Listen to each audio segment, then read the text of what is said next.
Hello guys, welcome back to my YouTube channel. आज से हम स्टार्ट कर रहे हैं मॉडर्न हिस्ट्री की सीरीज़, जिसमें हम सारे वन बाय वन सारे टॉपिक को कवर करते हुए चलेंगे, जिससे आपको उसमें आपकी पढ़ने से अच्छी अंडरस्टैंडिंग बनेगी और आपके सारे डाउट्स जो भी होंगे या आपको जैसे भी बल्कि लगता है हमें बुक्स को पढ़ना, तो मैंने यहाँ पर जो मैं आपको सीरीज़ दे रही हूँ ये जिसमें मैं आपको सारी चीज़ें एक्सप्लेन करूँगी अपने नोट्स के थ्रू।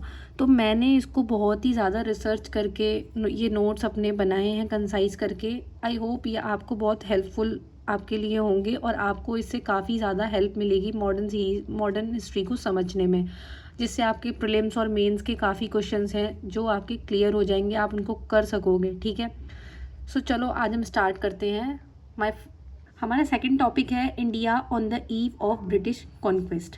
ठीक है, ये इंग्लिश में है पूरे नोट्स, लेकिन ये मैंने थोड़ा सा पोर्शन है इसको इंग्लिश लैंग्वेज में इसलिए कराया है, जो इसका प्रीवियस पार्ट है यूनिट 1 उसको अभी हमने पढ़ा नहीं है, लेकिन ये सेकंड पार्ट मैं स्टार्ट कर रही हूँ, एक एग्जांपल के थ्रू बता रही हूँ, तो इसको थोड़ा अंडरस्टैंड करने के लिए हमने इसको इंग्लिश की फॉर्म में किया है। ठीक है, देखेंगे हम जैसे कि औरंगजेब के बाद मुग़ल एम्पायर था वो कमज़ोर हो गया था, जिसके कारण इंडिया में पॉलिटिकल इनस्टेबिलिटी बढ़ गई थी। सेंट्रल अथॉरिटी के वीक होने से रीजनल स्टेट्स और मराठा ज़्यादा पावरफुल हो गए थे। इसी पॉलिटिकल डिसयूनिटी के कारण यूरोपियंस पहले ट्रेडर्स के रूप में इंडिया आए। ठीक है, यूरोपियन कंपनीज खासकर ब्रिटिश ईस्ट इंडिया कंपनी ने इंडिया के रूलर्स की राइवलरी का फ़ायदा उठाया था।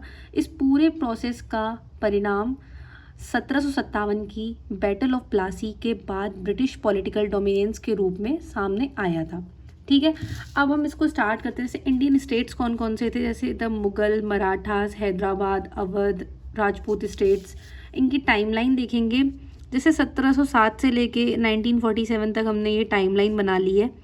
1707 में जो डेथ ऑफ औरंगजेब हो जाती है। ठीक है, और उस टाइम पे जो इंडियन स्टेट्स थे जैसे मुगल, मराठास, हैदराबाद, सिख, राजपूत, ये क्या करते हैं, यहाँ से जब डेथ ऑफ औरंगजेब हो जाती है उसके बाद से हमारी ईस्ट इंडिया कंपनी ये राइज करती है 1757 से।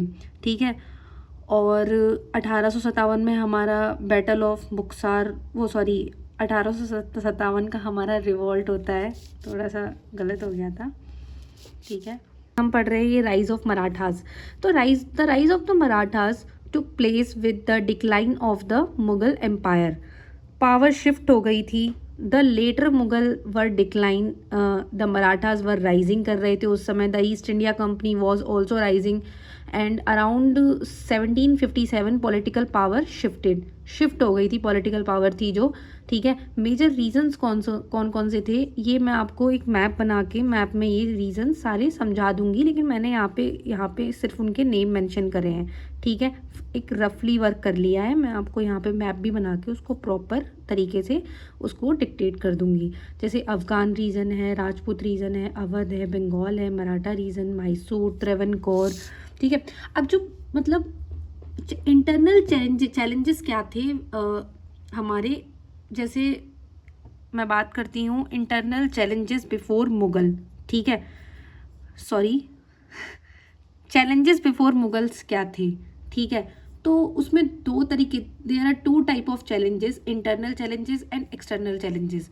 इंटरनली चैलेंजेस क्या थे, वीक सेंट्रल अथॉरिटी थी, fractionalism among nobles, financial crisis हो रहे थे। एक्सटर्नल चैलेंजेस में हम क्या क्या पॉइंट्स आ सकते हैं, जैसे मराठाज हैं, अफगान हैं, यूरोपियन ट्रेडिंग कंपनीज हैं, ये हमारे एक्सटर्नल चैलेंजेस थे। ठीक है, अब हम बात करेंगे इंटरनल चैलेंजेस की। तो वीक रूलर आफ्टर औरंगजेब कौन कौन से थे। फर्स्ट बहादुर शाह फर्स्ट, 1707 से लेके 1712 तक। There was a 2 year long war of succession. He ascended the throne at the age of 63 years. He was the eldest son of Aurangzeb.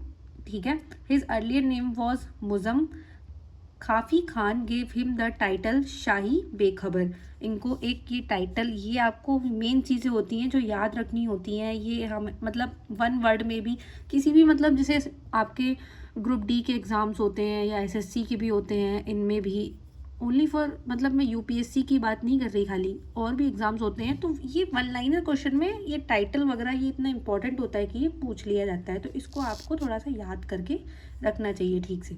He adopted a pacific policy towards the Marathas, he followed a pacific policy towards the Rajput, he followed a pacific policy towards the Jat. Sahu, the Marathas prince, was released from Mughal captivity. The Sikh leader Banda Bahadur attacked Muslim in Punjab.